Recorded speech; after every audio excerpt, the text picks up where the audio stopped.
At first glance, it doesn't look like a weapon of the future. No sleek stealth curves, no aggressive fighter jet angles. Instead, a bulky nose, strange bumps across the body, and an almost awkward silhouette. Some have even called it the world's ugliest aircraft. But that ugly duckling you're looking at might be one of the most dangerous aircraft Japan has ever built. This is Japan's new EC-2 electronic warfare aircraft. And to understand why it matters, you first need to understand what kind of war this aircraft is built for. Modern wars are no longer fought only with missiles and guns. They fought in silence, in the invisible battlefield of the electromagnetic spectrum. Every radar, every communication signal, every missile guidance system, all of it depends on electromagnetic waves. And if you can control that invisible space, you can control the entire battlefield. That's exactly where the EC-2 comes in. The EC-2 is not a traditional combat aircraft. It doesn't dogfight. It doesn't carry bombs. Instead, it fights by blinding the enemy. It jams radar. It disrupts communications. It confuses missile guidance systems. In simple terms, it makes the enemy deaf, blind, and disoriented. And what makes the EC-2 especially interesting is how it does this. The aircraft itself is based on Japan's Kawasaki C-2 military transport jet, a large, long-range platform originally designed to carry cargo. But Japan took that transport aircraft and transformed it into something entirely different. They turned it into a standoff jammer. That term, standoff, is critical. Unlike older electronic warfare aircraft that had to approach enemy defenses relatively closely, the EC-2 is designed to operate from a safe distance, far outside the reach of enemy air defense systems. From there, it projects powerful electronic attacks deep into hostile territory.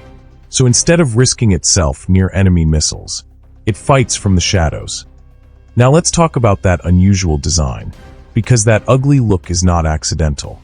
Every strange bump, every bulge on the aircraft, has a purpose. The EC-2 features a large, bulbous nose along with multiple protrusions across the fuselage. These are not design flaws. They are housing for its electronic warfare systems. Inside those structures are sensors, antennas, jamming equipment, and signal processing systems. Think of the aircraft as a flying electronic fortress. Its entire body is essentially one massive electronic weapon. But here's where things get more interesting. The EC-2 is not just about jamming. It's also about understanding the battlefield. Before you can disrupt enemy signals, you need to detect, analyze, and track them. That's why Japan is developing the EC-2 alongside another aircraft, the RC-2, which focuses on electronic intelligence gathering. Together, these aircraft form a complete system. One listens, the other attacks. This combination enables Japan to continuously monitor nearby threats, analyze their electronic signatures, and respond in real time. Now, you might be wondering, how is this different from other electronic warfare aircraft? After all, countries such as the United States already operate platforms such as the EA-18G Growler. So, what makes the EC-2 special?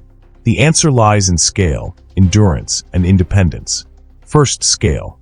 Because it's based on a large transport aircraft, the EC-2 has significantly more space and power available for electronic systems.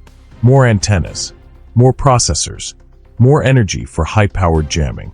This allows it to potentially generate stronger and more sustained electronic attacks than smaller platforms. Second, endurance. The C-2 airframe gives the EC-2 long range and extended flight time. That means it can stay in the air longer, monitor the battlefield continuously, and provide persistent electronic coverage. In modern warfare, persistence is everything. If your electronic warfare aircraft leaves, your advantage disappears with it. The EC-2 is designed to make sure that doesn't happen. And third, independence. This might be the most important factor. Japan has historically relied heavily on allied capabilities, especially from the United States, for advanced electronic warfare. But the EC-2 represents a shift. It's part of a broader effort by Japan to develop its own indigenous electronic warfare capabilities, tailored specifically to its regional threats. And those threats are very real. Japan sits in one of the most heavily contested regions in the world, with increasing military activity in the East China Sea, rising tensions in the Indo-Pacific, and rapid advancements in electronic warfare by neighboring countries. Control of the electromagnetic spectrum is becoming critical. The EC-2 is Japan's answer to that challenge. Another key detail: unlike its predecessor, the EC-1, Japan plans to build multiple EC-2 aircraft, not just one. That might sound small, but it's actually a big deal, because having multiple aircraft means continuous coverage, redundancy, and the ability to operate across multiple regions at the same time. It transforms electronic warfare from a limited capability into a scalable, operational system. The aircraft has already taken to the skies for its first flight in 2026, marking a major milestone in Japan's defense modernization. And once fully operational, it's expected to play a key role in supporting fighter jets, disrupting enemy defenses, and shaping the battlefield before any strike even begins. Because that's the real purpose of the EC-2. It doesn't just fight battles. It prepares them. Before a single missile is launched, before a single aircraft crosses into enemy airspace, the EC-2 goes to work, silently, invisibly, rewriting the rules of the fight before it even starts. So yes, it may look strange. It may not have the elegance of a fighter jet or the intimidation of a bomber. But in modern warfare, the most powerful weapon, it is not always the visible one, and the EC-2 proves exactly that.